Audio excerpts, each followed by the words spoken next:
श्रोते हो नमस्कार. ऐसी अक्षरे रसिके या कार्यक्रमामध्ये आज आपण ऐकणार आहोत ऋषिकेश दाभोळकर यांच्या गोष्टदिंडीच्या गोष्टीचा 10वा भाग. गोष्ट दिंडी पायी असते. याचा सगळ्यात मोठा फायदा म्हणजे तो परिसर नीट समजतो, त्याचं निरीक्षण करता येतं, आपल्याच शिक्षणात भर पडत असते.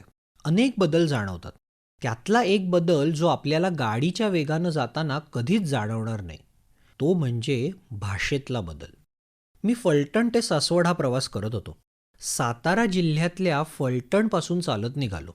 नीरा नदी लागेपर्यंत ज्या शाळा लागल्या त्या शाळेमध्ये सगळी मुलं दंगा करायची.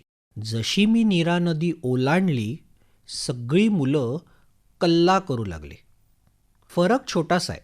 दंगा किंवा कल्ला हा फक्त एखाद्या छोट्याशा भागामध्ये भाषेत झालेला फरक आहे. एखाद्या प्रांतातून चालायला लागलात की तुम्हाला भाषेत होणारे असे बारीक बदल दिसू लागतात. भाषा दर 12 कोसावर बदलते. म्हणजे नक्की काय होतं हे समजून घ्यायचं असेल तर पायी चाललं पाहिजे. पण हे झाले बारीक बदल. गोष्ट सांगायच्या निमित्ताने मुलांच्या भाषेबद्दलही काही निरीक्षण आहेत. एक म्हणजे मराठी माध्यमातून शिकलेली मुलंही आता अनेक वस्तूंसाठी, प्राणी पक्ष्यांसाठी सर्रास इंग्रजी शब्द वापरू लागलेली आहेत. माझ्याकडे एक पॉपअप बुक आहे जे मी सोबत घेऊन फिरतो. त्या पुस्तकातून वेगवेगळे प्रकारचे किडे पॉप आऊट होतात. प्रत्येक किड्यांची नावं ही मुलं इंग्रजीतून घेत होती. स्पायडर किंवा मॉस्क्विटो अशा प्रकारची नावं मराठी माध्यमातली मुलं सगळीकडे वापरत आहेत.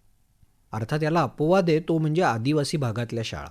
तिथे मात्र मुलं कोळ्याला सुतेरी वगैरे अशा प्रकारचे स्थानिक शब्द वापरताना दिसतात. दुसरीकडे आश्रमशाळांमध्ये भाषेची गुंतागुंत हा एक आणखीनच वेगळा प्रकार आहे. त्या शाळांमध्ये महाराष्ट्रभरातून येणाऱ्या ऊसतोड कामगारांची मुलं आली आहेत. त्यातल्या अनेकांची बोली प्रमाण मराठीपेक्षा बरीच वेगळी आहे. ती आपल्याला अजिबात समजत नाही. गंमत म्हणजे वेगवेगळ्या मुलांच्या बोली इतक्या वेगळ्या आहेत की त्या मुलांनाही एकमेकांचं बोलणं कळत नाही.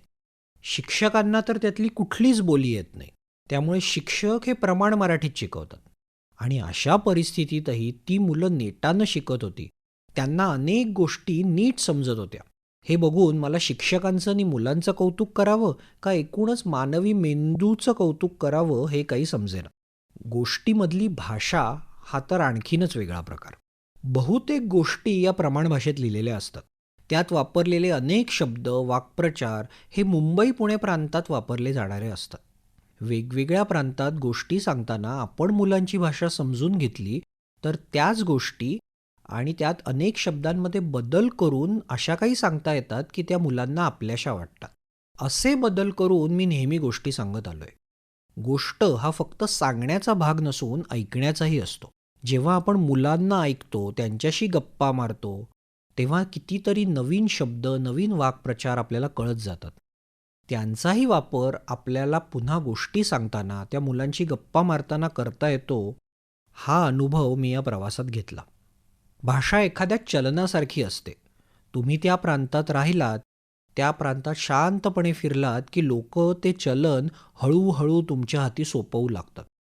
जेव्हा गोष्ट दिंडी संपवून मी पुण्यात परत येतो तेव्हा माझ्यावर माझ्या मूळ भाषेची झूल पुन्हा चढते खरी, पण या गोष्ट दिंडीच्या वेळी मला मिळालेलं हे चलन माझ्यापाशी कायम राहणार असतं.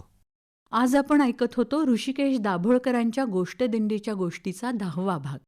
या कार्यक्रमाला निर्मिती सहाय्य केलं होतं रोहिणी पाटील यांनी आणि सादरकर्त्या होत्या ज्योत्स्ना केतकर. याचबरोबर आजचा ऐसी अक्षरे रसिके हा कार्यक्रम संपला. पुन्हा भेटूया उद्याच्या भागात. नमस्कार.